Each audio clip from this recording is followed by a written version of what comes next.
Petrol diesel വില കൂട്ടിയതിനെതിരെ പ്രതിഷേധമുയർന്നു. പ്രതിപക്ഷ പാർട്ടികൾ സർക്കാരിനെതിരെ രൂക്ഷ വിമർശനവുമായി രംഗത്തെത്തിയിട്ടുണ്ട്. പെട്രോളിനും ഡീസലിനും 3 രൂപ വീതമാണ് കഴിഞ്ഞ ദിവസം കൂട്ടിയത്. ആഗോള വിപണിയിൽ ക്രൂഡ് ഓയിൽ വില വർദ്ധിച്ച സാഹചര്യത്തിലാണ് വില കൂട്ടിയതെന്നാണ് പൊതുമേഖലാ എണ്ണ കമ്പനികളുടെ വിശദീകരണം.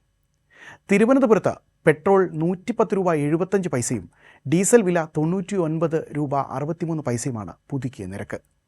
ചെന്നൈയിൽ പെട്രോളിന് ലിറ്ററിന് 103 രൂപ 67 പൈസയും ഡീസലിന് 95 രൂപ 25 പൈസയുമാണ് പുതുക്കിയ വില. ഡൽഹിയിൽ പെട്രോളിന് 97 രൂപ 70 പൈസയും ഡീസലിന് 95 രൂപ 25 പൈസയുമാണ് പുതുക്കിയ വില. CNG വില 2 രൂപ കിലോയ്ക്ക് കൂട്ടിയിട്ടുണ്ട്. ഇതോടെ രാജ്യത്ത് അവശ്യ സാധനങ്ങളുടെ വില ഉൾപ്പെടെ വർദ്ധിക്കാനുള്ള സാധ്യതയേറുകയാണ്. അസം, കേരളം, തമിഴ്നാട്, പശ്ചിമ ബംഗാൾ എന്നിവിടങ്ങളിലെ നിയമസഭാ തെരഞ്ഞെടുപ്പുകൾ അവസാനിച്ച് 16-ാം ദിവസമാണ് ഇന്ധനവില വർദ്ധിപ്പിക്കുന്നത്. ക്രൂഡ് ഓയിൽ വില കുതിക്കുന്നതും വർദ്ധിച്ച ഇറക്കുമതി ചെലവും ചൂണ്ടി കമ്പനികൾ വില വർധനവിന് സർക്കാരിന് മേൽ സമ്മർദ്ദം ശക്തമാക്കിയിരുന്നു.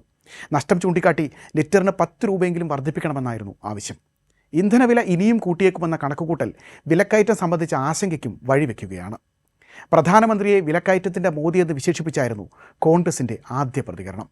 വിലക്കയറ്റവും വർദ്ധിച്ചു വരുന്ന ജീവിത ചെലവും കാരണം ദുരിതത്തിലായ പൗരന്മാരുടെ മേൽ സാമ്പത്തിക ഭാരം അടിച്ചേൽപ്പിക്കുകയാണെന്ന് കോൺഗ്രസ് കുറ്റപ്പെടുത്തി. അതേസമയം സ്വന്തം പാർട്ടി ചിഹ്നമായ സൈക്കിൾ ഓടിക്കുന്ന കാരിക്കേച്ചർ പങ്കുവച്ചായിരുന്നു സമാജ്വാദി പാർട്ടി അധ്യക്ഷൻ അഖിലേഷ് യാദവിൻ്റെ പ്രതികരണം. മുന്നോട്ട് പോകണമെങ്കിൽ സൈക്കിളാണ് ഏക മാർഗമെന്നും സൈക്കിളിൽ യാത്ര ചെയ്യുമെന്ന് മുമ്പേ പറഞ്ഞിരുന്നുവെന്നും അഖിലേഷ് കുറിപ്പായി പങ്കുവച്ചിട്ടുണ്ട്.